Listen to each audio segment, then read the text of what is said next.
Are Night Furies really extinct? We keep hearing over and over again that Toothless is the last of the Night Furies in How to Train Your Dragon, and that Night Furies are extinct.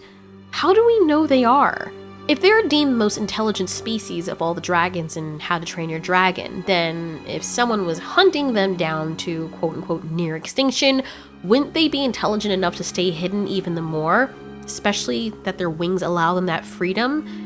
Just because an animal may be intelligent enough to become adept at hiding from humans doesn't necessarily make it extinct. Also, if they're extinct, this would have to mean that people would have had some kind of documentation about them, but the book in the first movie only says, speed, unknown. Size, unknown. The unholy offspring of lightning and death itself. Never engage this dragon. Your only chance, hide and pray it does not find you, which is, of course, built solely on fear and ignorance, if we're being honest.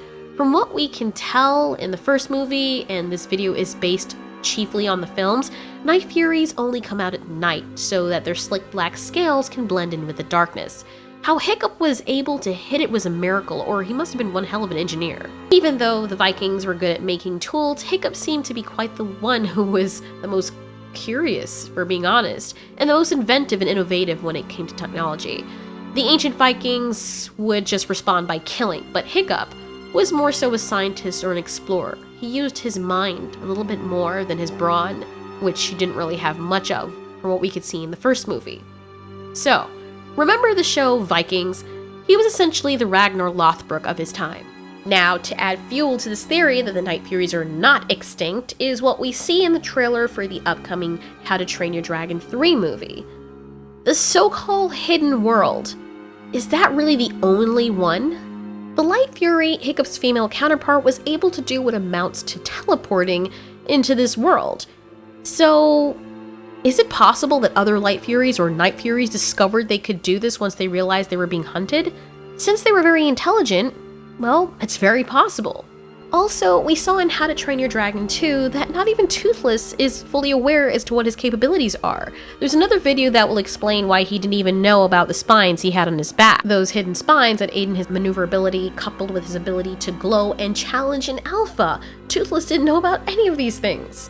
Okay, back to the hidden world. If there is one hidden world, then it only stands to reason mathematically that there are others. Night Furies may be rare because they don't want to be found.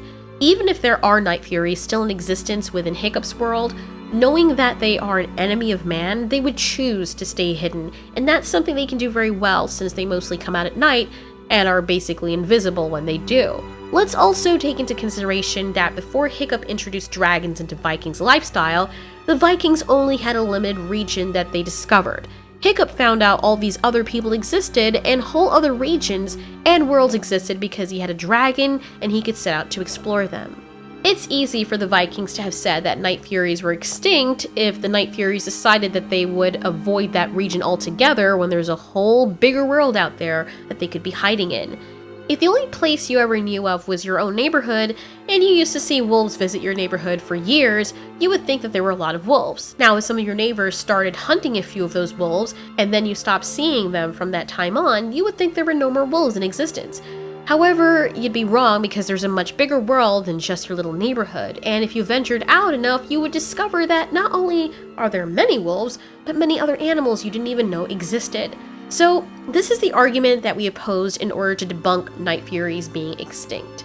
Yes, while it would be nice for Toothless to continue his bloodline and there to be a motivational reason as to why, the most likely thing is that he is not the last of his kind. And I'm not even talking about the female who ironically supports this theory. The fact that there is a Night Fury in existence makes the case for this even stronger. Anyway, feel free to leave your comments below. Did you really think that Night Furies were hunted to extinction and that Toothless was the last of his kind? Do you still think that way? Let us know. Thanks for watching. This has been Altiori. You ask, we answer.